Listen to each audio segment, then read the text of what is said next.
నోవహు దేవుడు చెప్పిన పని కూడా చేశాడు. దేవుడు అప్పగించిన బాధ్యత చేశాడు. కూలగొట్టే వ్యక్తిగా లేడు, కానీ కట్టే వ్యక్తిగా ఉన్నాడు. And Noah gave his 100%.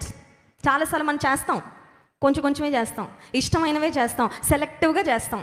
నాకు ఇది ఇష్టమయ్యా, ఇంతవరకు ఓకే, ఇది మాత్రం కష్టమయ్యా, నా వల్ల కాదయ్యా, ప్లీజ్ ఇంకెవరినైనా చూసుకోదేవా, లేకపోతే విని కూడా విననట్లుగా నటిస్తూ ఉంటాం దేవుని ముందు. నోవహును గురించి గమనించినట్లయితే ఆదికాండం 6వ అధ్యాయంలో 22వ వచనం చూడండి. దేవుడు అతనికి ఆజ్ఞాపించిన ప్రకారము యావత్తు he did everything that God has commanded him to do.